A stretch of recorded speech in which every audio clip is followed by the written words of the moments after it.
कैसे, जैसे आदमी अल्टो नहीं खरीद सकता वैसे आप लोग जहाज में चल रहे हो, निजी जहाजों में है, ज्ञान बांट रहे हो कि गरीब के लिए वो रात भर जग रहे हैं। कोई कह रहा है राष्ट्रवाद लाएंगे, कोई कह रहा है जी समाजवाद लाएंगे, कोई कह रहा है जी कांग्रेस लाएंगे, क्या? और 250 ग्राम की चेन डाले गले में। आपकी कमाई का कोई साधन नहीं और आप कपड़ा रोज 3 बार बदल रहे हो, नींबू काट पहन रहे हो, कहां जाता पैसा? मेरे ऊपर किसी सत्ता का कोई, किसी राजनेता का कोई व्यक्तिगत एहसान कभी नहीं रहा, इसलिए मेरी रीढ़ की हड्डी भी सीधी है और दृष्टि भी सीधी है। वो मोतीचूर के लड्डू ना वो दूसरे लोग सोचे जिन्होंने पेंट हाउस, कमीज हाउस और फार्म हाउस बनवाया हो। मैं अपने छोटे से फ्लैट में आनंद में हूँ। ये वो सोचे जो सोमवार को लंदन में, बुधवार को दुबई में कॉफी पीते। जो अनुदेशक 10,000 रुपया पा रहा है, जो रसोईया 5-7 हजार रुपया पा रहा है, उसके परिवार में कोई बीमार हो जाए तो खेत बिक जाएगा, और जिसके पास खेत नहीं वो क्या बेचेगा? मैंने कहा इसको कैशलेस होना चाहिए। जब मेरी मुख्यमंत्री योगी आदित्यनाथ जी से इस पर चर्चा हुई जी, आधे घंटे से ज्यादा इस चर्चा चली। मैं आपको बता रहा हूँ 5 सितंबर को मुख्यमंत्री ने उसका सार्वजनिक ऐलान कर दिया। सर जनता सुन रही है तो कुछ अगर आप बता पाए, सैटेलाइट चैनल है, डिजिटल चैनल है, कंप्लीट न्यूज चैनल। अच्छा मैं वैसा ही चाहता हूँ, वैसा ही बुलेटिन, वैसा ही लाइव, वैसा ही रिपोर्टर जुड़े, एस्टन चले, ब्रेकिंग चले, लोअर बैंड, अपर बैंड। एक नया प्रयोग होगा देश में। आज तक जब अपने कीर्तिमान को एक जगह लिखता है क्या, तो उसमें सबसे पहले अब ये बताता है इतने बिलियन लोगों ने आज तक देखा चुनाव के लिए, या तो 30 सेकंड में आप हीरो हो गए, देश दुनिया जान गई। या संतों के यहाँ 25-25, 30-30 लोगों की डिजिटल टीम काम कर रही है, क्योंकि बाबा जान गए कि इसी से मोक्ष मिलेगा। डिजिटल का मतलब अमोघास्त्र, ब्रह्मास्त्र, सुदर्शन चक्र, जिसकी कोई काट। नोएडा से ही ला रहे हैं? नोएडा से। आपके शो की टाइमिंग क्या रहेगी? पब्लिक ये भी जानना चाहती है। Nation wants to know. तो वो टाइमिंग भी मुझे लगता है कि लोग के अभ्यास में आ गई। 5 से 6 नेशनल खबरें रहेंगी या फिर रीजनल रहेंगी, कैसे रहेंगी? खबर रहेगी, नेशनल रीजनल ये पैमाना में नहीं लगेगा। एक चैनल लाएंगे या फिर कुछ अलग अलग प्लेटफॉर्म? कितनी तारीख से हम जो है आपको देख पाएंगे? अगर आप रिवील करना चाहें अपने नए न्यूज चैनल का नाम तो अब कर सकते हैं। मैं हमेशा राष्ट्र की वाणी के साथ चला हूं। जी, जो राष्ट्र की वाणी वही मेरी वाणी।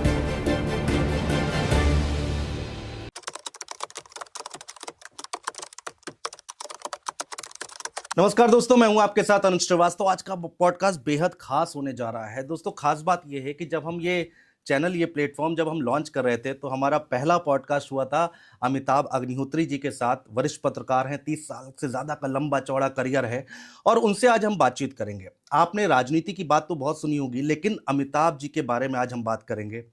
आप नया वेंचर भी लेकर आ रहे हैं। आज के दौर की पत्रकारिता कहाँ खड़ी है, आगे भविष्य क्या है, विजन क्या है, और सरकारें कैसा काम कर रही हैं, और पत्रकारिता, पत्रकार और सरकार, इनका जो सामंजस्य बैठ रहा है उस पर भी हम बातचीत करने की कोशिश करेंगे। कितने सवाल, कितने कड़े सवाल पूछे जा रहे हैं या फिर नहीं पूछे जा रहे हैं, इन तमाम मुद्दों पर बातचीत करेंगे। सर बहुत स्वागत है आपका। धन्यवाद। बहुत बहुत शुक्रिया सर, आपने दोबारा हमारे लिए टाइम निकाला। धन्यवाद सर। सबसे पहले आज के दौर की पत्रकारिता, 2026 आ गया है और आपने तो एक लंबा चौड़ा करियर देखा है शुरू से। आज के दौर की पत्रकारिता कहाँ खड़ी है? देखिए, मुझे लगता है कि हर दौर की पत्रकारिता उस दौर की जरूरतों के मुताबिक रही। जी, पत्रकारिता किसी दौर में अच्छी और खराब नहीं होती, मैं उसको उस सेंस में नहीं आंकता। जी, जैसा समाज वैसी पत्रकारिता। टकसाल समाज है जहां से 1 रुपए का सिक्का भी ढल रहा है उसमें, और 100 रुपए का सिक्का भी ढल रहा है जी, और वहीं बगल में सरकारी प्रिंटिंग प्रेस है, उससे 2 रुपए का नोट भी छप रहा है और 500 का भी। बिल्कुल बिल्कुल। तो एक ही टकसाल से नेता पैदा हो रहा है, पत्रकार पैदा हो रहा है, कथाकार पैदा हो रहा है, चित्रकार पैदा हो रहा है, जूनियर इंजीनियर पैदा हो रहा है, पीडब्ल्यूडी का बिजली का लाइनमैन पैदा हो रहा है जी। सब वहीं से आ रहे हैं ना। तो वो जो एक अवमूल्यन है वो सब में दिखेगा, ठीक है ना। वो एक कॉमन फैक्टर है जो सब में दिखेगा। लेकिन आज के दौर की पत्रकारिता के संदर्भ में मैं कहूंगा कि पत्रकारिता बहुत जागृत रूप में है इस वक्त। अच्छा। पहले क्या था कि चीजों को छुपाना हम्म या उसको आपके मैनेज करना सरल था, हम्म अब लगभग असंभव है, हम्म लगभग असंभव है। हम्म 900 ना भी मानिए तो 99.9%। अच्छा। कोई चीज घट जाएगी, हम्म कितने भी बड़े व्यक्ति के लिए हो, बड़ी संस्था के खिलाफ हो, वो कहीं ना कहीं प्रकाश में आएगी जरूर, चाहे कोई यूट्यूब पर कुछ बोलकर उसको जाहिर कर दे, हाँ चाहे किसी डिजिटल प्लेटफॉर्म पर आ जाए, हाँ ठीक बात है। कहीं ना कहीं से विस्फोट होगा अवश्य। कोई माई का लाल रोक नहीं सकता, छिप नहीं सकता। कोई रोक नहीं सकता। ब्रह्मा भी उतर आए तो भी ये नहीं कह सकते कि इस खबर को 100% रोक दिया मैंने, नहीं। इधर वाले नहीं दिखाएंगे, उधर वाले दिखाएंगे, उधर वाले नहीं दिखाएंगे, उधर वाले नहीं तो इधर वाले।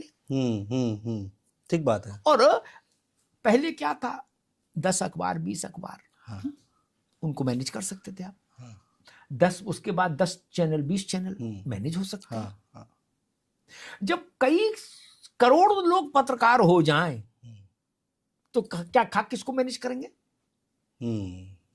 अमिताभ अग्निहोत्री के ही पास कंठ नहीं है।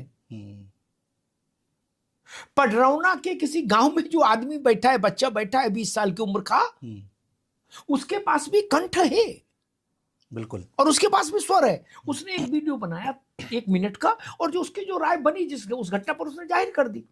अब समुद्र में आ गई वो राय। पता लगा 5 लाख लोगों ने उसके पक्ष में उस पर टिप्पणी कर दी, तो खबर बनी कि नहीं बनी? बिल्कुल बिल्कुल। इसलिए मैं कहता हूं आज की पत्रकारिता अपने सर्वोच्च जागृत स्वरूप में है। इतना जागृत काल मैंने पत्रकारिता का 40 वर्षों में कभी नहीं देखा। हाँ। लेकिन सर, जो आपने अभी शब्द यूज किया, इधर वाले नहीं दिखाएंगे तो उधर वाले, बट गया है ना मीडिया। तो देखो एक बात बताएं, मीडिया हमेशा बटा रहा। अच्छा, कभी ऐसा नहीं रहा कि बंटवारा नहीं रहा हो। वैचारिक तौर पर भी बंटवारा होता है। मैं उस बंटवारे को तब भी पवित्र बंटवारा मानता हूँ। क्या? अच्छा, हाँ। और दूसरा बंटवारा लड्डू के आधार पर होता है, हाँ, मोतीचूर के।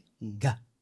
वो अपवित्र बंटवारा है कि भाई हम इनसे आनंद ले रहे हैं तो इनकी गाएंगे, जिनसे मेवा मलाई आ रही है वही उन्हीं की जय जयकार करेंगे। वो अपवित्रता है।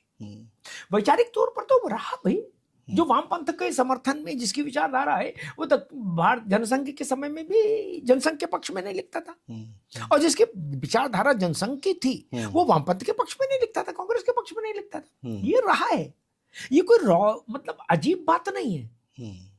और वो लोग मूर्ख हैं जो इस ढंग का प्रलाप करते हैं कि ये गोदी मीडिया है, वो फलानी मीडिया है। इसका क्या मतलब है? मतलब सबकी अपनी अपनी गोदी और सबके अपने बैठने वाले। आप चेहरा खराब करवाना चाहते हैं तो चलिए गोदी बता देते हैं, गोदी गिन लीजिए और चेहरे और बैठने वाले गिन लीजिए। जनता से कुछ छुपा थोड़े ना। बिल्कुल बिल्कुल। किसी को राहुल गांधी नारायण का अवतार लगते हैं, किसी को मोदी जी नारायण का अवतार लगते हैं। तब हम करें तो लीला और तुम करो तो रासलीला, ये नहीं चलेगा ना। इसलिए मैं मानता हूं कि वैचारिक तौर पर एक रूपता नहीं होनी चाहिए। अलग अलग विचारधाराएं हैं, उनके प्रतिनिधि स्वर गूंजने चाहिए जर्नलिज्म में। हाँ, फिर लेकिन व्यक्तिगत लाभ के चलते अब उसमें क्या कहिए, जो लोग 2-2 4-4 करोड़ की गाड़ियों में चलने लगे, पेंट हाउस और शर्ट हाउस, कौन से हाउस, कोर्ट हाउस बनने लगे लोगों के। बोले जी 20 करोड़ का ले लिया, 30 करोड़ फार्म हाउस और क्या क्या ले लिया। ठीक है, ठीक बात है। वो कहां से आया? और वो लेने के बाद आप पत्रकारिता पर चर्चा भी करेंगे। यार इतनी फिर बेशर्मी कहां से लाते हो? गले में आधा किलो की चेन, ये कांच की कंचों जितने बड़े बड़े हीरों की अंगूठियां हैं, कहां से लाते हो भैया?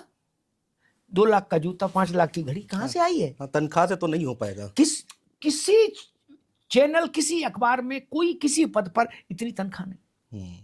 फिर कहां से आ रहा है हमको पता नहीं।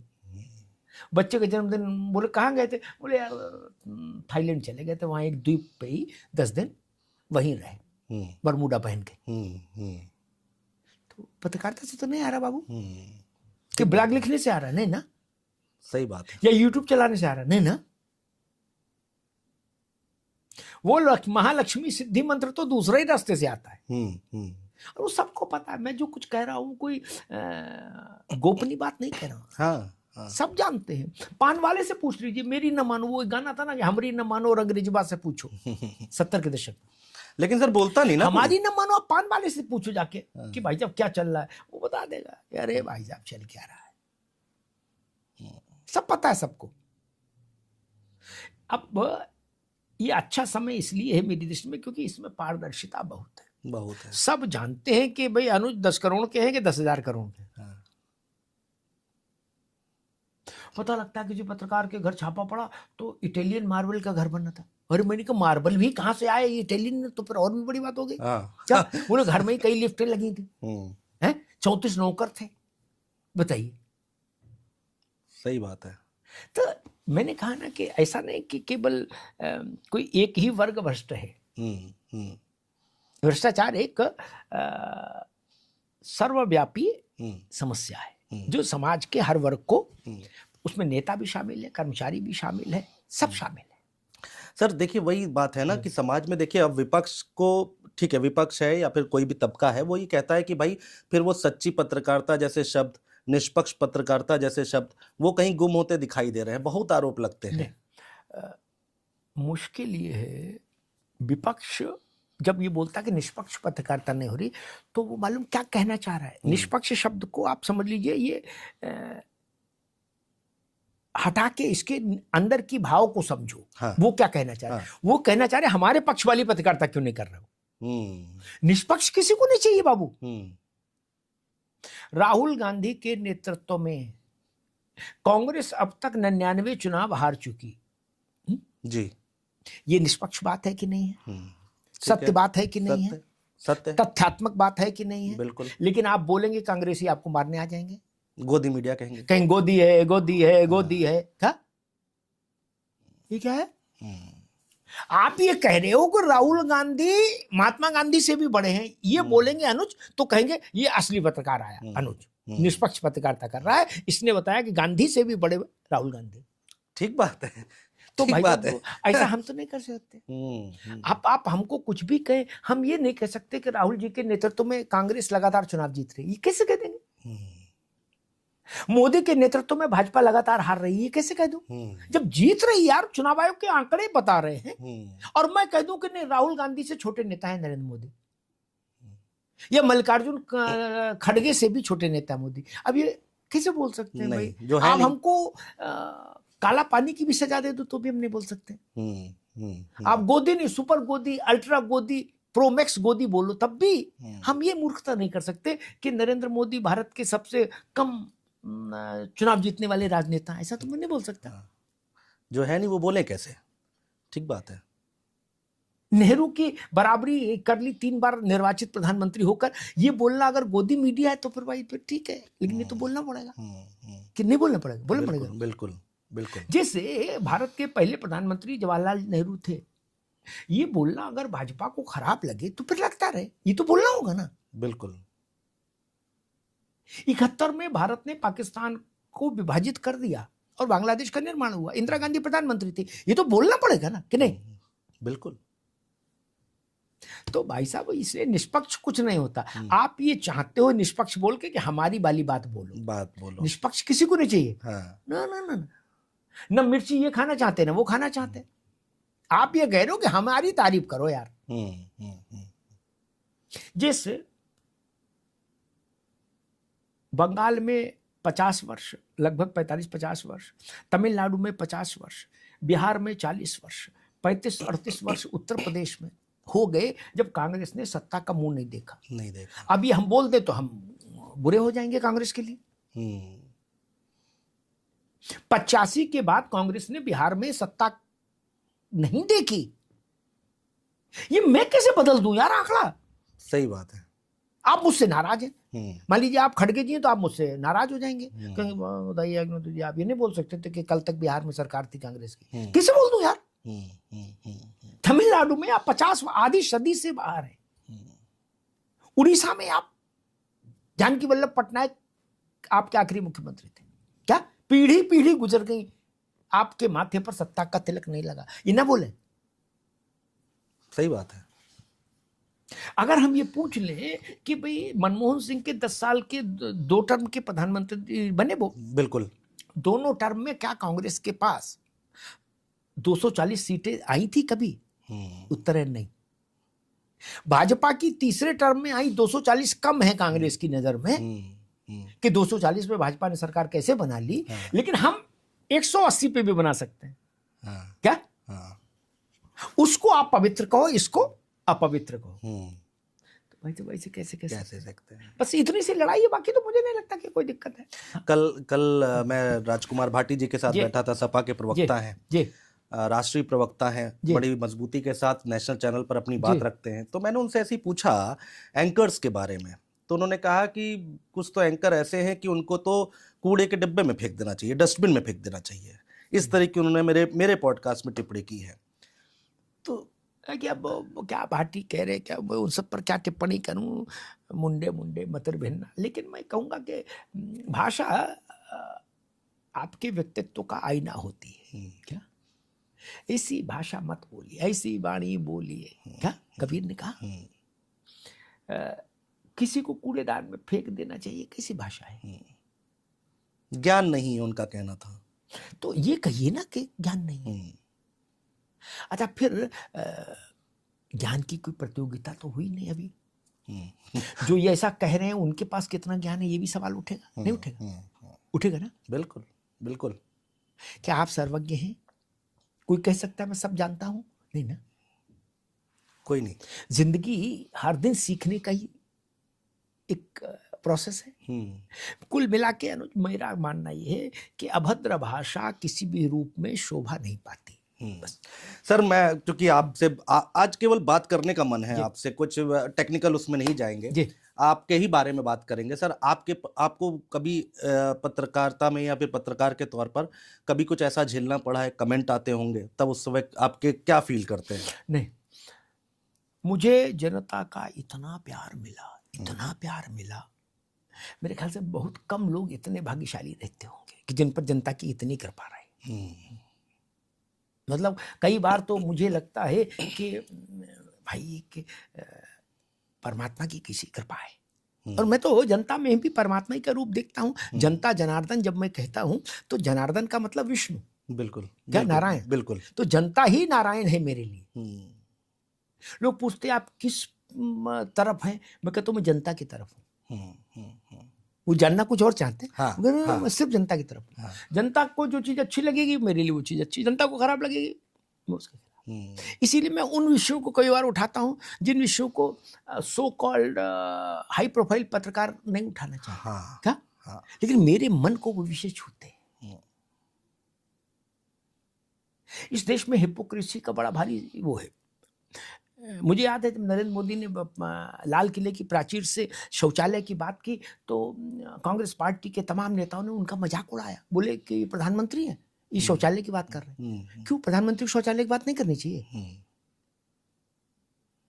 देश व चंद्रमा पर पहुंच जाए चाहे सूरज पर पहुंच जाए, लेकिन अगर अपनी स्त्रियों को घर में शौचालय नहीं दे सकता तो इससे बुरी बात कोई हो सकती है? ठीक बात है, ठीक बात है। वैसे मेरे लिए पुलिस के सिपाही का विषय बड़ा है। डोनाल्ड ट्रंप ईरान में क्या करेंगे विषय मेरे लिए छोटा है। पुलिस के सिपाही के रहने के योग्य स्थान पुलिस लाइन में है कि नहीं, मेरे लिए ये विषय बड़ा है, ये जान लीजिए।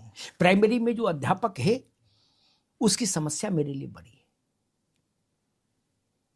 है। जो नौजवान परीक्षाएं दे रहे हैं, परीक्षाओं में शुचिता हो, पारदर्शिता हो, ईमानदारी हो, मेरे लिए वो चीज बड़ी है, ताकि नौजवानों के सपनों के साथ खिलवाड़ ना हो। मेरा होनोलुलु हांगकांग की समस्याओं में बहुत ज्यादा रुचि नहीं रहती भाई, फर्ज ये पाखंड में। हम सुधरेंगे, युग सुधरेगा। मैं हर उस चीज में रुचि लेता हूं, दखल देता हूं जिसमें उस वर्ग की पीड़ा जुड़ी हो उससे, जिससे जो वर्ग अभिजात्य और अधिकार संपन्न वर्ग नहीं है। क्योंकि जो अभिजात्य है, अधिकार संपन्न है, वो अपना रास्ता, सुविधा का रास्ता खुद खोज लेगा।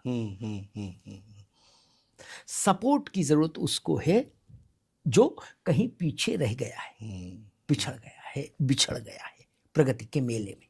बिल्कुल। तो मेरी तो भाई लाइन क्लियर है, किसी को अच्छा लगे किसी को बुरा लगे। मैंने देखा है सर, जी। आपने शिक्षा मित्रों का मामला हो, बिजली कर्मचारियों का बहुत मामला बहुत हो, बहुत बहुत सारे ऐसे मुद्दे उठाए हैं। जी।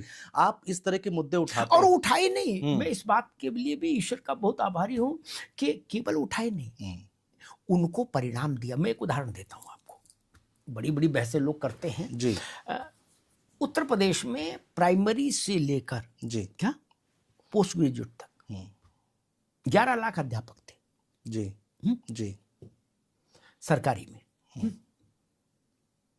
उसमें शिक्षा मित्र भी शामिल, जी और उसमें रसोइये भी शामिल कराए, जो प्राइमरी में मिड डे मील बनाते बिल्कुल रसोइये। बिल्कुल। अनुदेशक भी शामिल कराए जो हेल्थ ट्रेनिंग कराते। जी वो संख्या कितनी गई? 11 लाख। मैंने इस विषय को उठाया उत्तर प्रदेश की सरकार के सम्मुख जी और मुझे प्रसन्नता हुई, संतोष हुआ कि जब मेरी मुख्यमंत्री योगी आदित्यनाथ जी से इस पर चर्चा हुई, जी आधे घंटे से ज्यादा इस चर्चा चली, और मैं उनको इस बात के लिए संतुष्ट कर पाया कि ये होना चाहिए, ये मानवीय करुणा का विषय है। क्या बात है। क्योंकि जो अनुदेशक 10,000 रुपया पा रहा है, जो रसोईया 5-7 हज़ार रुपया पा रहा है, उसके परिवार में कोई बीमार हो जाए तो खेत बिक जाएगा, और जिसके पास खेत नहीं वो क्या बेचेगा? क्या बेचेगा? क्या? मैंने कहा इसको कैशलेस होना चाहिए इलाज। मैं आपको बता रहा हूं, 5 सितंबर को मुख्यमंत्री ने उसका सार्वजनिक ऐलान कर दिया। ये छोटी उपलब्धि। क्या बात है। 11 लाख क्या बात है। परिवार, और एक परिवार में 5 लोग सरकार मानती है, तो 11 पंजे 65 लाख लोग सीधे लाभान्वित हुए। ये मेरी 1000 डिबेट पर भारी है। एक बात, नींद अच्छी आती होगी सर। हाँ, मेरे 1000 डिबेट, 1000 रील, लोग मुझसे कहते हैं कि आपकी रील बिलियंस में चलेगी, मिलियंस में चलेगी। वो सब चीजें छोटी हैं। सही बात है। बड़ी चीज है जब मुझसे लोग मिलने आए तो रोने लगे चिपट कर। कोई मुझे छू के देख रहा, कोई कुछ कर रहा, वो कह रहे कि सर हम आपको कुछ नहीं दे सकते, लेकिन हम अपने हृदय की गहराई से आपको, मेरा परिवार और सब वो दे रहे हैं दुआएं। हमने की ऐसी पत्रकारिता। मैं 24 घंटे इस काम में रुचि नहीं लेता कि कांग्रेस का क्या होगा, भाजपा का क्या होगा। कांग्रेस भाजपा ये देश नहीं ना।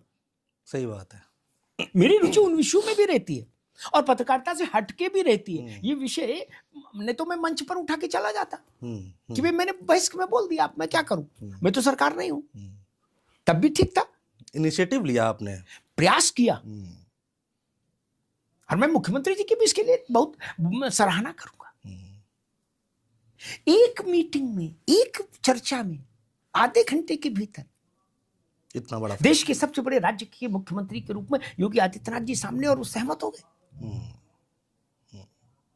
मैंने सिर्फ करुणा का तार छेड़ा उनका। उन्होंने कहा गुरुजी जी होना चाहिए। ठीक कह रहे हो, ठीक, चलो। और हो गया। और हो गया, बताइए, घोषणा हो गई। मैं ऐसी पत्रकारिता भी करता हूं मेरे भाई।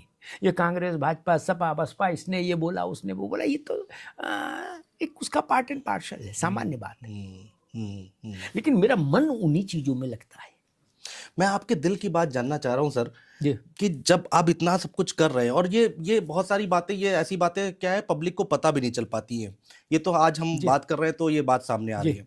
मैं आपकी दिल की बात जानना चाहता हूं और खुल के बोलता हूं, जब आपको कोई अगर कहता होगा गोदी मीडिया या गोदी एंकर जी, तो उस वक्त क्या बीतती है? जब आप तो इतनी मेहनत कर रहे हैं। नहीं, मेरे से कभी किसी ने ऐसा कहा नहीं, और सारे दलों के राजनेताओं से मेरे बहुत अच्छे और सम्मान के, उभय पक्षी सम्मान के रिश्ते, और मैं इस मामले में बहुत अपने को सौभाग्यशाली मानता हूं, बहुत समृद्ध मानता हूं कि समकालीन भारत के जितने भी बड़े राजनेता हैं, लगभग सबसे मेरा परिचय और सबसे सम्मान का, स्नेह का रिश्ता। ये जो बीच में छोटे मोटे वो लोगों कभी कुछ सोचे वो अलग बात है, लेकिन उनके बॉसेस, सबके बॉसेस से मेरा रिश्ता अच्छा ही है, सबके साथ अच्छा है। क्यों? उसका कारण है, आप मेरे कंधे पर कोई दूसरा बंदूक नहीं रख सकता। मैं आपकी आलोचना करूंगा तो भी अपने ही तर्कों से करूंगा, आपकी सराहना करूंगा तब भी अपने ही तर्कों से करूंगा। बस यही मुझे लगता है कि मुझे सभी राजनेताओं में, सभी समाज के क्षेत्रों में स्वीकार्यता दिलाता है यही भाव। बिल्कुल। मुझे प्रयोग नहीं किया जा सकता, ना ना ना ना, कभी नहीं। मुझे आप मेरे कंठ को इस्तेमाल नहीं कर सकते। मेरी बुद्धि जो कहेगी वही मैं कहूंगा। कोई संस्था भी नहीं कर पाई 40 वर्षों में, कोई संस्था नहीं कर पाई। अब यहाँ बहुत सारे प्रसंग है जो कहना ठीक नहीं होगा, है ना, कोई संस्था नहीं कर पाई। प्रयास भी किया तो कर नहीं पाए। मैंने कहा ये नहीं हो सकता, मैं ऐसा ही बोलूंगा, और वैसे ही बोला, वैसे ही बोले। इतिहास गवाह है, तो अब कुछ मिटा तो सकता नहीं मैं। अब तो सब सब डिजिटल कुछ पे पड़ा है। डिजिटल पड़ा है, सब पड़ा है। बीआरडी मेडिकल कॉलेज में जब बच्चे उसमें ऑक्सीजन की सिलेंडर की कमी से दुर्घटना घटी थी, उस वक्त, उस दिन मेरा जो डिबेट थी, देख लीजिएगा, रिजल्ट पड़े होंगे। क्या किसी दूसरे ने वैसी डिबेट की? उठा के देखिए ना। मैं उसी पर आ रहा मेरे अंदर वो साहस है। लेकिन आप ये कहें कि भाई साहब मुझे कोई दूसरा इस्तेमाल कर ले, ये वैसा ही है कि जैसे सूर्य पश्चिम से उगे, संभव नहीं। मैं उसी पर आ रहा था सर। देखिए, हम लोग ने सीखा है पत्रकारिता में, आपसे भी बहुत कुछ सीखने को मिला है। जो सही है उसको सही कहने में कोई बुराई नहीं, चाहे सरकार हो, चाहे विपक्ष हो, और जो गलत है वो गलत। तो क्या अब चूंकि आप अगले पड़ाव पर जा रहे हैं, अपना नया वेंचर लेकर आ रहे हैं, उस पर भी हम बातचीत करेंगे सर। सत्ता से सवाल उतनी ही मजबूती के साथ अमिताभ अग्निहोत्री करेंगे या करते हैं? नहीं, उतनी ही मजबूती। मैंने बताया ना कि आप जब बड़ी घटनाएं घटी हैं देश में, जिनसे देश के मन को कष्ट हुआ है, क्या जी, उन घटनाओं पर मैंने क्या कहा है वो सुनेंगे तो आप जान जाएंगे, फिर ये प्रश्न ही खत्म हो जाएगा। अब तो रिकॉर्ड में है। ये मैंने औरंगजेब से लड़ा था, मैं, मेरे कहने से मत मानिए, रिकॉर्ड में देखिए ना, गूगल में डालिए, वो आ जाएगा मैंने क्या बोला। और उतनी स्पष्टता के साथ क्या कोई दूसरा बोल पाया, वो भी पता लग जाएगा आपको। बिल्कुल ठीक बात है। तो इसलिए ना उद्धव का लेना, ना माधव का देना। मेरे ऊपर किसी सत्ता का कोई, किसी राजनेता का कोई व्यक्तिगत एहसान कभी नहीं रहा। इसलिए मेरी कमर, रीढ़ की हड्डी भी सीधी है और दृष्टि भी सीधी है। वो मोतीचूर के लड्डू ना, वो दूसरे लोग सोचे जिन्होंने पेंट हाउस, कमीज हाउस और फार्म हाउस बनवाया हो, और पोर्शे और बीएमडब्ल्यू, मर्सिडीज के चक्कर में लगे हो, मुंह छुप कंबल ओढ़ के घी पी रहे हो। मैं तो कर रहा नहीं, क्या दिक्कत है? मैं अपने छोटे से फ्लैट में आनंद में हूं, एक सामान्य गाड़ी में आनंद में हूं, क्या दिक्कत है? मैं हॉलैंड, थाईलैंड में छुट्टियां मनाने नहीं जाता, मैं यही आनंद में हूं। ये वो सोचे जो सोमवार को लंदन में, बुधवार को दुबई में कॉफी पीते हैं। छुट्टी मैं नाम नहीं लेना चाहता, वो लोग सोचे कि कौन सी पत्रकारिता कर रहे हैं, ये दुबई की टिकट किस खबर में मिलती है। हमारे लिए यही ठीक है। और सामान्य जन मेरे ऊपर अपना आशीष बरसाता है, और प्रभुत मात्रा में बरसाता है। मुझे लगता है कि मैं अपना काम ठीक कर रहा हूं, इसकी गवाही ये है। क्योंकि सामान्य जन को न तो टिकट चाहिए, न कोटा परमिट चाहिए। वो जब मुझको सड़क पर मिलता है, घेर लेता है, चाहे स्टेशन पर हो, चाहे चौराहे पर हो, चाहे किसी समारोह में हो, और जब उसकी आंख में प्रेम के आंसू आ जाते हैं, तो मुझे लगता है कि मैं अपना काम ठीक से कर रहा हूं, ये उसकी गवाही है। ऑफर तो सर बहुत आते हैं। नेता आपकी तारीफ तो लालच में भी कर सकता है। हाँ, इसका क्या मतलब? हाँ। आप उसको महानतम घोषित कर दीजिए, वो आपकी पीठ थपथपा देगा ना भैया ना। हाँ, ऑफर तो देखिए स्वाभाविक है, जब ये अपने किस्म का बाजार है तो ये सब लगा ही रहता है। लेकिन ये आप पर निर्भर करता है कि आप, और जब आप बार बार उस चीज को डिनाई कर देते हैं तो फिर लोग आपको नॉक नहीं करते। हाँ, आते ही नहीं होंगे। फिर भी जान लेते कि यार वो तो झक्की किस्म के आदमी है। मानेंगे तो फिर वो कहते पेंट हाउस वाले के पास चलो, वो ठीक है, हो सकता है दूसरा पेंट हाउस लेने की सोच रहे हो तो हमारी डील क्रैक हो जाएगी। तो मुझे तो पेंट हाउस का पेंट ही बहुत है, हाउस का क्या करना है, पेंट पहन लूं वही। आपके पास आने से इसलिए भी डरते होंगे कि कहीं 7 बजे की डिबेट में बोल ना दे यार। मैं ऐसा भी हूं, मैं ऐसा भी कर सकता हूँ। हाँ, कि वो फलाने आए थे और ऐसा कह रहे थे, हाँ, कर सकता हूँ। मेरे मन में आ जाएगी तो बोल ही दूंगा। तो कुल मिला के मेरी कसौटी सामान्य व्यक्ति है। सामान्य व्यक्ति मेरे बारे में क्या कह रहा मैं उसी को मानता हूं। लोग बड़ा मिस कर रहे हैं आपकी डिबेट को। और अब ये बताइए सर, वक्त आ गया है खुलासा करने का। वो बड़ा भावुक करते हैं मुझे। मैं सब कमेंट पढ़ रहा था कल रात में, थोड़े कमेंट मैंने देखे तो बड़ा मैं भी भावुक हो गया। फिर मैंने बंद किया, मेरे भाई चलो सो। मतलब भाई सही इसी बातें लिख रहे हैं कि क्या कहूँ मतलब मैं उनका ऋणी हूँ, उस प्यार का, उस स्नेह का, उस समर्थन का ऋणी हूँ। आदत पड़ गई है लोगों को आपको सुनने मतलब की। रोने लग रहे हैं लोग। पता क्या कहूँ मैं कह रहा हूँ भैया आऊँगा, फिर शुरू होगा सिलसिला, फिर कारवा बनेगा, फिर आप लोग साथ रहिएगा। लेकिन उनकी व्यग्रता आज के जमाने में किसी पत्रकार के लिए लोग बेचैन हो, ये अद्भुत बात है। वरना लोग पत्रकारों से कह रहे कि तुम बोल क्यों रहे हो, चुप क्यों नहीं हो रहे। ठीक बात है। उल्टा कह रहे हैं कि चुप क्यों नहीं होते भाई मेरे, क्यों बोल रहे हो जब कोई सुन नहीं रहा है ना। और आपसे कह रहे हैं बोलिए भाई कहाँ है। 5 लोग शो बनाने में लगे और 3 लोग देख रहे हैं, 2 उसमें भी कम हो गए है ना। ऐसे ही चल रहा है। जनता कह रही कि भाई आप क्यों ये बोले जा रहे हो लगातार।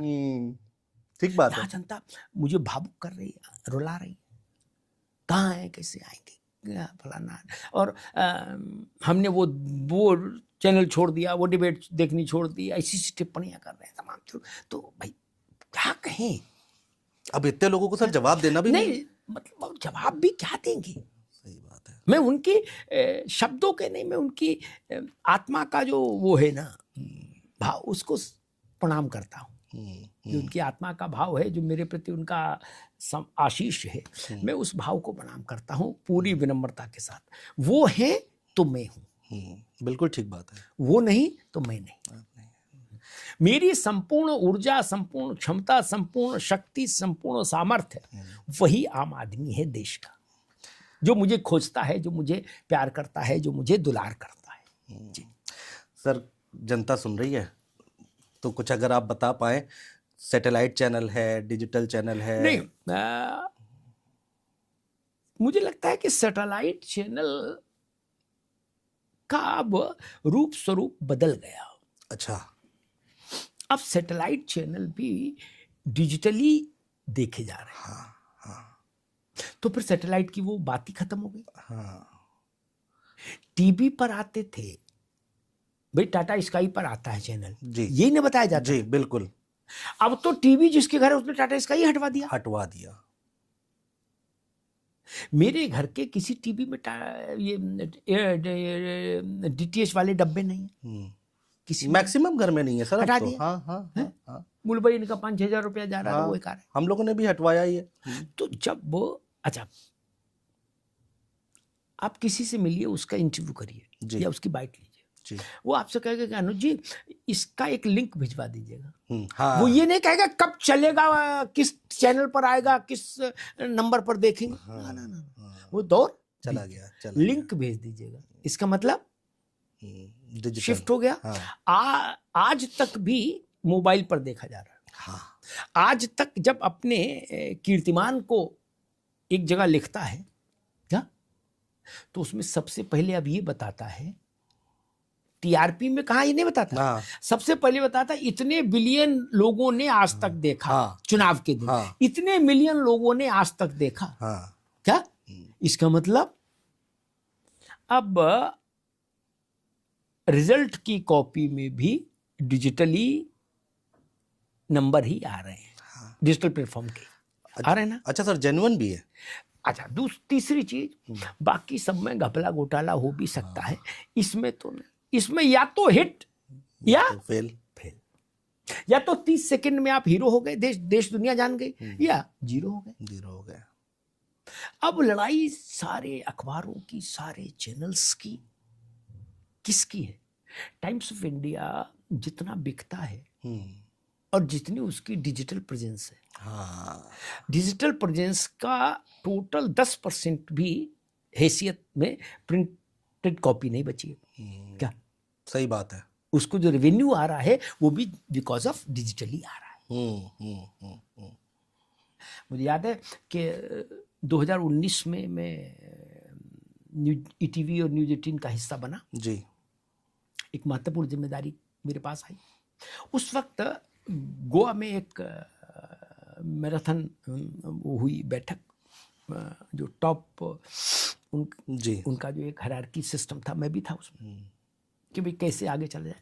तो मुझे याद है उस वक्त 19 में राहुल जोशी जी ने कहा, जी मुझे उनका शब्द आज तक याद है, कि डिजिटल फर्स्ट, 2019 में कह दिया बाकी था। सब सेकेंडरी। हम्म, मुझे राहुल जोशी जी का वो वाक्य आज तक याद है।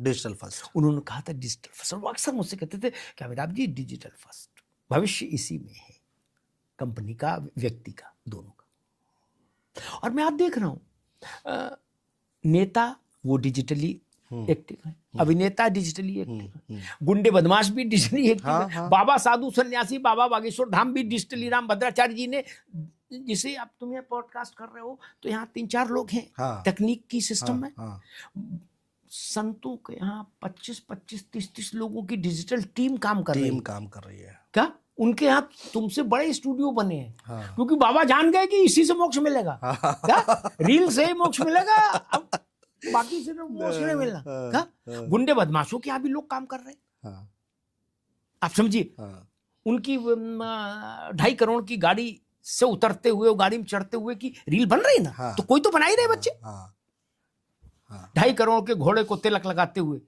टीम रखी है उन्होंने भी। तो जब सब डिजिटल पर आ गए, भले भी बुरे भी, बाबा भी, बाहुबली भी, नेता भी, अभिनेता भी, तब फिर क्या बचा? सही बात है, बताइए। सही बात है। कुछ भी नहीं बचा। जिसे हम लोग कहते कि परमात्मा सर्वव्यापी है जी। वैसे मैं कहता हूँ डिजिटल सर्वव्यापी हो गया। उससे अछूता कुछ भी नहीं, उसके दायरे से बाहर कुछ भी नहीं। उसने विज्ञापन के परंपरागत तरीकों को ध्वस्त कर दिया। आज कोई अच्छा बिस्किट बनाया आपने, किसी नई ढंग से बिस्किट बनाया और आपने उसका डिजिटल भी प्रमोशन कर दिया और आपके 100 लोगों ने भी उसको शेयर कर दिया, परिचितों ने, तो थोड़ी देर में वो समुद्र में आपकी रील चली गई। और फिर पता नहीं वो कहाँ जाके रुके। क्या और कितने लाख करोड़ लोग उसको देख लेंगे। पहले तो भाई साहब करोड़ों रुपया लग जाता था, तब हजारों लोग देख पाते थे। करोड़ों रुपया लगता था और हजारों लोग देख पाते थे। सही बात। तो कुछ नहीं लगा। जय हरि की बात तो ठीक है। एक बिहार की टीचर हैं, उनके 10 साल से वो गायन में अभ्यास कर रही हैं। स्वर है, कंठ है, सब है। लेकिन देखिए एक दिन वो समय आ गया कि उन्होंने एक रील डाली, रिकॉर्ड करके वीडियो, और उन्होंने एक इंटरव्यू में कहा था कि सुबह उठी तो 18 लाख या 28 लाख लोग देख चुके थे। बोले मेरा जीवन बदल गया। बताइए। मेरा जीवन बदल गया एक रात में। सही बात है। अब टीवी वाले पहुंचने लगे, फिर अखबार वाले पहुंचने पड़े, फिर मुंबई से फोन आने लगा। ये ताकत है डिजिटल की। एक डिजिटल की छोटी सी टिप्पणी जी बड़े से बड़े नेता को ध्वस्तीभूत कर सकती है 30 सेकंड में। कितने में? 30 सेकंड। फिर उसकी काट नहीं है। डिजिटल का मतलब अमोघास्त्र, ब्रह्मास्त्र, सुदर्शन चक्र, जिसकी कोई काट नहीं है। नारायण का सुदर्शन चक्र। कहां का सफाई दोगे भाई साहब? सही बात है। होनोलुलु से लेके हॉलैंड तक और चाईबासा से लेके फरुखाबाद तक रील पहुंच गई, गांव तक। हाथ में कुछ हो नहीं हो, घड़ी हो नहीं हो, अंगूठी नहीं, मोबाइल तो सबके है ना। बिल्कुल है, बिल्कुल। कहां डिलीट करिएगा? और डेटा सबके पास है, कहां डिलीट करिएगा? डिजिटल के समुद्र में जो चीज पड़ गई उसकी मारक क्षमता को कोई कम नहीं कर सकता है, जान लीजिए। इसलिए मैंने कहा कि डिजिटल माध्यम को हम आगे बढ़ाएं। अच्छा। लेकिन उसमें एक तरीका ये कि कंप्लीट न्यूज चैनल। अच्छा, complete news channel in digital form, ये अभी देश में नहीं। जैसे आज तक डिजिटल पे भी है, लेकिन उन्होंने अपना सैटेलाइट वाले को डिजिटल पे डाल दिया। यही है एनडीटीवी और सबका। केवल डिजिटल सेटअप सैटेलाइट जैसा किसी ने नहीं सोचा।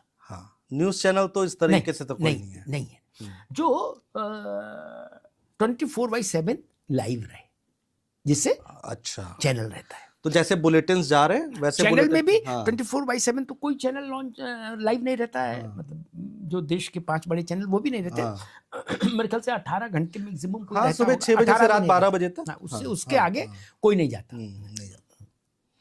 बहुत सारे तो 12 भी नहीं जाते, 11 पे 11 shut बजे down वाइंड कर अप कर देते हैं, देते, जब तक कि कोई बहुत बड़ी खबर घटना ना ना घटे। जाए। और 6 बजे से पहले वो बाबा सन्यासियों के हाँ, स्लॉट चलते रहते हाँ, हैं, कब्ज कैसे दूर करें, और हाँ।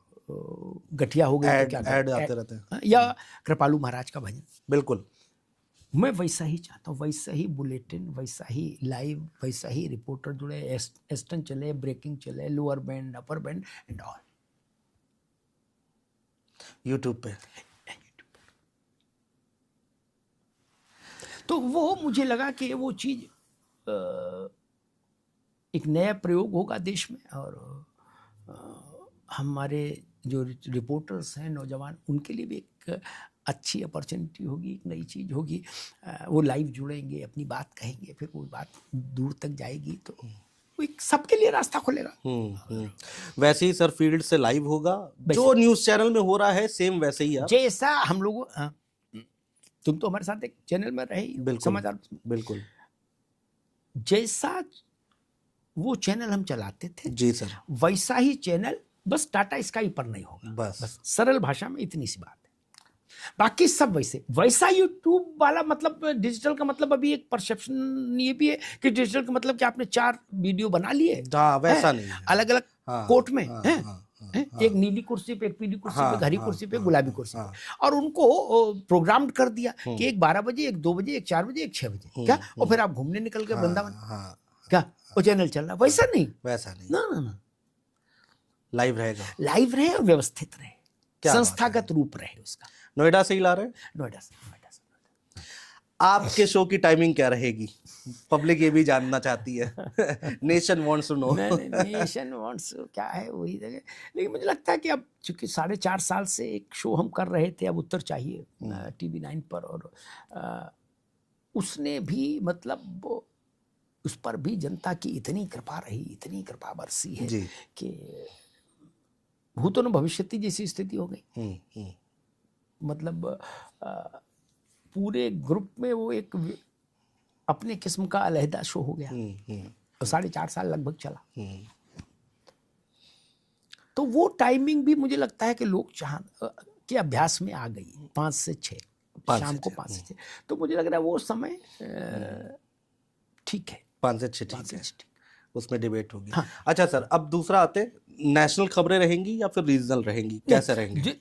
खबर रहेगी, नेशनल रीजनल ये पैमाना मैं नहीं लगाऊंगा। अच्छा, जो खबर है जिसमें जनता की रुचि है, अखिलेश यादव है वो खबर का विषय है, मायावती कुछ कहती हैं वो खबर का विषय है, योगी कुछ कहते हैं खबर का विषय है।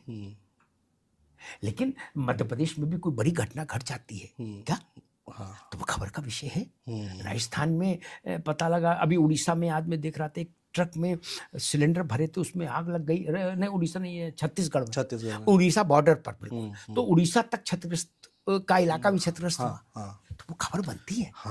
जहां खबर रहे उन मुद्दों को उठाएंगे, वहां आप रहे। उसको रीजनल नेशनल में हम नहीं बांटेंगे। अच्छा, आज के दौर में जब आप समुद्र में हैं तो समुद्र में रीजनल और नेशनल नहीं होता ना। पूरा पानी की सीमाएं नहीं होती ना। हवा और पानी का रेवेन्यू रिकॉर्ड पे कोई सीमा होती है नहीं ना। हवा को तहसील पे कभी मापा जाता है कि रिकॉर्ड में लिख लो इतनी, नहीं ना। वैसे ही जहां खबर रहे, जिस खबर का सामान्य लोगों से वास्ता हो, जनता से, जैसे सोमनाथ में 3 दिवसीय वो चला। हाँ जी, हाँ जी। दुनिया में सबसे ज्यादा इन 3 दिनों में सोमनाथ ढूंढा गया गूगल पे, उस पर प्लेटफॉर्म से, दुनिया में छोटी पर खबर है क्या? ठीक बात है, ठीक बात। तो हमको उस अवसर पर खड़ा होना चाहिए सोमनाथ के लिए। Am I right? बिल्कुल सर, मेरे लिए सबसे बड़ी खबर सोमनाथ है, पूरी दुनिया उसको ढूंढ रही है। इसका मतलब लोगों की रुचि है, जानना चाह रहे हैं। तो मेरा कंसेप्ट बिल्कुल क्लियर है, जहां खबर वहां हम।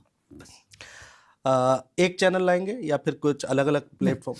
अभी एक ही, और फिर उसका वर्गीकरण, उसका और फैलाव, वो सब चीज़ें भविष्य की है। अच्छा। मुझे लगता है अभी आप एक चीज़ लाइए और उसको एक स्थायित्व दे पाएँ, उसको जमा पाएँ, जनता का आशीर्वाद उसको मिलना शुरू हो जाए, तब फिर बाकी चीज़ें सोची जानी चाहिए रोज। आगे की प्लानिंग फिर। हाँ, मतलब मैं इस मामले का में थोड़ा ये पुराने ख्याल का हूँ कि हमारे यहाँ कहावत है देश में कि सहज पकै सो मीठा होए। क्या? पाउडर से आम पकाने वाले आदमी हम नहीं भाई। पाउडर से पपीता नहीं पकाते, वो सड़ जल्दी जाता है। पेड़ और डाल का पका आम हो, डाल का पक्का पपीता हो, समय लगेगा लेकिन फिर उसका स्वाद बहुत अद्भुत होता है। हाँ, डाल का पका आम खा के देख लीजिए, क्यों भाई, गलत तो नहीं कह रहा। और डाल का पका और पाल का देख लीजिए। हाँ, बिल्कुल बिल्कुल। जो सफेद पाउडर से बना। हाँ हाँ हाँ। निपट कच्चे आम की बोरी में इतनी सी पुड़िया दबा दी जाती है अंदर, सुबह वो सब पीला हो जाता है। मैं वैसा नहीं करना चाहता। दाल पे ऋतुचक्र के हिसाब से पके, वही अच्छा है, क्योंकि वही तरीका ठाकुर ने उसके लिए तय किया, परमात्मा ने। बिल्कुल बिल्कुल। फिर परमात्मा ने प्रकृति को एक व्यवस्थित ढांचे में रखा, सांचे में। अन्यथा तो ऐसा क्यों होता कि भाई आप लौकी को इंजेक्शन लगा के उसका आकार बढ़ा सकते हैं, हाँ, लेकिन उसके पोषण खत्म हो जाएंगे, खत्म हो जाएंगे। लौकी को बेल पर बढ़ने दीजिए। ये वैसी बात है कि किसी छोटे बच्चे को स्टेरॉइड दे के आप वक्त से पहले जवान करना चाहते हैं। बिल्कुल बिल्कुल बिल्कुल। तो वो नहीं होना चाहिए, वो नहीं होना चाहिए। सहज पके सो मीठा हो। हाँ, तो अब सर ये एक और सवाल बनता है कि कितनी तारीख से हम जो है आपको देख पाएंगे अभी फिर से? मुझे लग रहा है तारीख तो तय करना थोड़ा मुश्किल होगा, कोशिश मेरी रहेगी इस महीने के अंत तक हो। अच्छा, इस महीने के अंत तक क्लियर कोशिश, लेकिन फिर भी हो सकता है परमात्मा ने कोई और मुहूर्त तय किया हो तो फिर। हाँ। नहीं, ठीक है सर, बहुत शुभकामनाएं आपको, बहुत शुभकामनाएं। धन्यवाद। और आप इस तरह से बात करते रहिए लोगों से और जुड़ते रहिए। आप बड़ी मुश्किल से हमें मिलते हैं, हम 15 मिनट 10 मिनट और लेंगे आपका। सर, बंगाल की राजनीति, दिल्ली में तो सर्दी बहुत है, वहाँ गर्मी बढ़ गई है, तापमान बढ़ गया है। कैसे देख रहे हैं इस छापेमारी को, कैसे देख रहे हैं सारे सिनेरियो को, सारी तस्वीरों को ममता बनर्जी के पॉइंट ऑफ व्यू से? देखिए, मुझे लगता है कि ममता जी को वो दृश्य, उस दृश्य से बचना चाहिए था कि वो भाग रही हैं, उतर रही हैं, फिर फाइल छीन के ला रहे हैं, फिर फाइल को ऐसे चिपटा के मीडिया में दिखा रही हैं। मुख्यमंत्री को शोभा नहीं देता, और वो भी आप एक इतनी उम्र दराज अनुभवी राजनेता हैं, बिल्कुल, केंद्र में मंत्री रही, 3 बार चीफ मिनिस्टर हो, छोटी नेता नहीं है आप। इस बार मुझे लग रहा है शायद ममता जी की आक्रामकता का एक कारण ये है कि उनको कहीं सुखबुगाहट है, कहीं उनके अंतःमन में इस बात का भी खतरा है कि सिंहासन हिल भी सकता है। तो भाजपा के लिए तो पूरा देश है, ममता जी के लिए तो बंगाल ही देश है। हाँ। वहां रहेंगी तो सब अच्छा है, नहीं रही तो सब खत्म। हाँ। रीजनल पार्टी के साथ ये समस्या, रीजनल लालू जी की पार्टी है। बिहार में सरकार में आ जाए तो रसमलाई खाओ, और नहीं आई तो भुट्टा भी खाना मुश्किल है। 5 साल झाल बजाओ। ठीक बात है। अखिलेश जी के लिए, मायावती जी के लिए, ममता जी के लिए, जेडीयू के लिए। भाजपा इस मामले में एक राज्य 2 राज्य उसके जलवे पर फर्क नहीं डाल पाएंगे। और मुझे लगता है कि पिछली बार चुनाव में 51 लाख वोट का अंतर था, 55-56 लाख वोट का ममता और भाजपा के बीच में। अगर भाजपा ने उसमें से कुछ दूरी पाट ली तो या तो भाजपा मेज पलट देगी बंगाल में, और अगर मेज नहीं पलट पाई तो भी ममता जी की यहाँ तो आके खड़ी हो ही जाएगी। क्या? वही 77 पे तो वही विधानसभा में परेशान करने लायक तो हो जाएगी। नहीं, परेशान करने लायक तो अभी है। अभी शासन नहीं चला पा रहे आप ठीक से। तब मुझे लग रहा है कि इस चुनाव में भाजपा या तो सत्ता बना लेगी, और नहीं बना पाई तो वो ये मैसेज देश भर में दे देगी कि ममता जी कमजोर हो गई। बिल्कुल। और मतलब किला जा रहा है, ये मैसेज हो जाएगा। ये मैसेज हो जाएगा। ठीक है सर, ये छोटी छोटी टिप्पणी हम हर जगह की लेंगे सर। जी। पिछली बार जब हम पॉडकास्ट कर रहे थे तो आपने कहा था कि मायावती जी को खुद ग्राउंड पर उतरना पड़ेगा, एक बड़ी सर्जरी करनी पड़ेगी, जी। तभी जान आएगी उनके कार्यकर्ताओं में और उनकी पार्टी में। सर उसके बाद लखनऊ में बहुत बड़ी रैली हुई जी हाँ। मायावती जी की। सर आपको लग रहा है क्या कि 27 में कुछ उस तस्वीर को देखने के बाद कुछ बदलाव देखने को मिलेगा? देखिए, लखनऊ वाली रैली के बाद मायावती जी कुछ थम गई, कुछ ठिठक गई। अच्छा। अब क्यों ये वो जाने, मैं जानता भी अगर होऊंगा तो उस पर टिप्पणी नहीं करूंगा। पब्लिक डोमेन में तमाम तरीके की चीजें हैं, उसमें मैं क्या नया बताऊं। हाँ।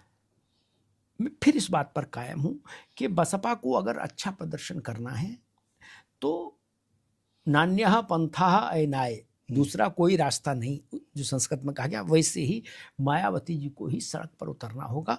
आनंद से ये मामला नहीं बनेगा, आकाश से ये मामला नहीं बनेगा, ये जान लीजिए। कोई मायावती नहीं हो सकता। मायावती के भतीजे हो सकते हैं, आप मायावती थोड़ी ना हो सकते। ठीक बात है। मायावती जैसे लोग बहुत बहुत बड़े कालखंड के बाद जन्मते हैं। जी जी। उतने बड़े कद के लोग, मायावती, काशीराम, मुलायम सिंह, कल्याण सिंह, छोटे नेता थोड़े ना रहे। लेकिन अगर आप ये सोचोगे नहीं आकाश को ड्यूटी लगा दिए, तो ये कोई कॉल सेंटर थोड़ी ना यार कि सुपरवाइजर बदल दिया और कॉल सेंटर चल रहा है। जनता मायावती को देखना चाहती। मायावती जी निकलेंगी तो परिणाम आएगा, नहीं निकलेंगी तो बसपा वहीं खड़ी है, 9.5% है, 2-3% और कम हो जाएगा इस बार, 5-6% पे आके खड़ी हो जाएगी। अगर मायावती जी केवल चुनाव के समय निकली और 10-20 सभा करके वापस आ गई तो तय मानिए 3-3.5% वोट बसपा और डाउन हो जाएगी। बसपा को अपने भीतर पुनर्जागृति करनी है, अगर अपना पुनरुद्धार करना है अगर, तो मायावती जी को निकलना होगा और चुनाव से 6 महीने पहले निकलना होगा, ताकि पूरा प्रदेश वो घूम पाए। लखनऊ जैसी रैली और करनी पड़ेगी, रैली करनी होगी। मंडल मुख्यालयों पर जाइए, रात में वहां रुकिए, लोगों से मिलिए। पहले ये प्लान था बीएसपी के पास, वो क्यों रुक गया मुझे नहीं पता, बट मेरी जानकारी थी कि मायावती जी के लिए एक प्लान बन रहा था पूरे प्रदेश का कि हर मंडल में वो जाएंगी और रुकेंगी वहां एक दिन। 17-18 कमिश्नरी हैं उत्तर प्रदेश में, वहां वो खुद जाएंगी और रुकेंगी और ग्रास रूट लेवल के लोगों से मिलेंगी। फिर वो अभी तो हो सकता है सोचा हो कि सर्दी की बात करेंगे, बट उनको निकलना होगा। मैं अभी भी इस बात पे कायम। सर अब 6 महीने बाद चुनाव का माहौल बनना शुरू हो जाएगा उत्तर प्रदेश में, ज्यादा वक्त बचा नहीं है। आज की डेट में अगर चुनाव होते हैं तो आपको क्या तस्वीर दिखाई दे रही है? अब ये तो कहना मुश्किल है कि आज चुनाव हो या कल। मैं इस बात से थोड़ा सा वो रहता हूँ, कौन जीतेगा जनता ही का प्रोरोगेटिव है, उसी को बोलना चाहिए।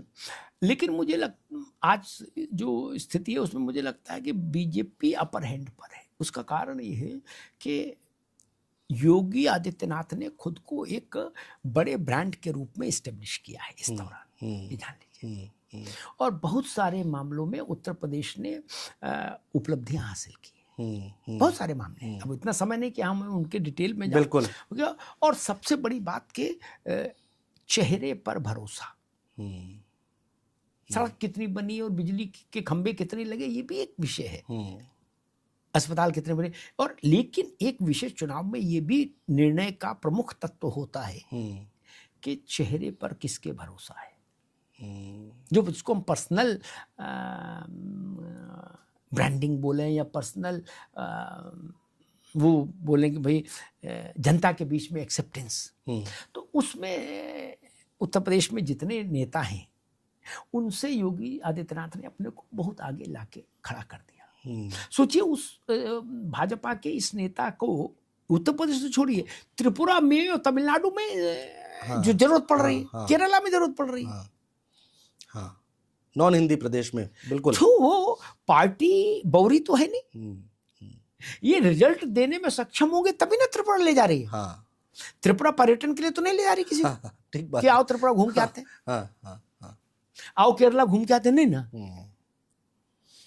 तो भाजपा के सबसे बड़े ब्रांड के रूप में जो कुछ लोग हैं उसमें मुझे लगता है नरेंद्र मोदी के बाद योगी आदित्यनाथ सबसे आगे खड़े होते हैं देश भर में। एक तो नरेंद्र मोदी पर भरोसा है लोगों को, मतलब इस बात को कहने में मुझे कोई गुरेज नहीं कि मोदी पर लोगों को भरोसा है और वो चुनाव पलटने की क्षमता कहीं भी रखते हैं। बिहार में स्थिति इतनी खराब थोड़ी नहीं थी आरजेडी की, बिल्कुल। सारे विश्लेषक कह रहे थे कि कांटे की लड़ाई है। हाँ। उनने तो कांटे पलट दिया, क्या लड़ाई ही नहीं रखी। 25 सीट 26 सीट खत्म कर दिया। महाराष्ट्र बड़ा उदाहरण है, दिल्ली, हरियाणा, वो अंतिम समय में परिणाम बदलने की क्षमता रखते हैं। अकेले नेता हैं इस वक्त देश में, किसी को अच्छा लगे तो और बुरा लगे तो भैया मोदी अकेले नेता। और उनके बाद बीजेपी में व्यक्तिगत वोट जिनके पास, वोट बैंक जिनके पास है, पर्सनल, पार्टी का वोट बैंक तो साझा है। संघ का जो वर्ग है, संघ को समर्थन देने वाला वर्ग है, वो सबका साझा है भाजपा में, ठीक, बिल्कुल। लेकिन कुछ व्यक्तिगत वोट आपके साथ जुड़ा होता है, चेहरे के साथ। बिल्कुल। उस वोट को हम देखेंगे तो मोदी के बाद सबसे ज्यादा योगी का होता है। उसका कारण एक मैं बताता हूँ, मैं ऐसा क्यों कह रहा हूँ जी। राज्यों के चुनावों में या लोकसभा के चुनाव में भी हमने जब कैंपेन का वो समीक्षा की, बीजेपी के कैंपेन की ट्रेंड की जी, तो एक तथ्य निकल कर आया कि 100 में 95 चुनाव लड़ने वाले लोग 2 ही नाम के लिए दिल्ली में माथापच्ची करते थे कि सर एक सभा प्रधानमंत्री जी की हो जाए मेरी कंस्टिट्यूंसी में और एक योगी की हो जाए, क्या हम जीत लेंगे। बस इतनी सी डिमांड थी। अक्रॉस द नेशन बता रहा हूँ। बताइए। क्या बोले, एक इनकी करा दो, एक उनकी करा दो, बाकी हम जीत लेंगे। बाकी आपकी मर्जी, जान जिसको भेजो, सबका स्वागत, लेकिन हमारी डिमांड 2 लोगों दो की है।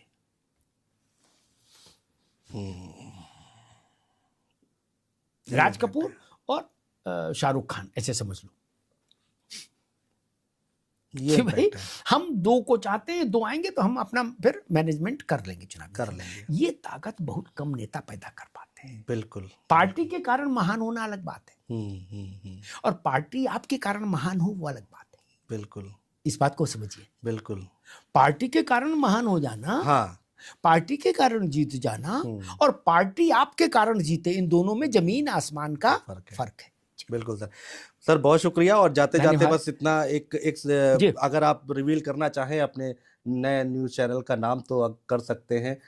जब इतना बता दिया है तो सर ये भी बता ही दीजिए। मैं हमेशा राष्ट्र की वाणी के साथ चला हूं जी। जो राष्ट्र की वाणी वही मेरी वाणी, जो राष्ट्र का कंठ वही मेरा कंठ। बहुत शुक्रिया, बहुत शुक्रिया।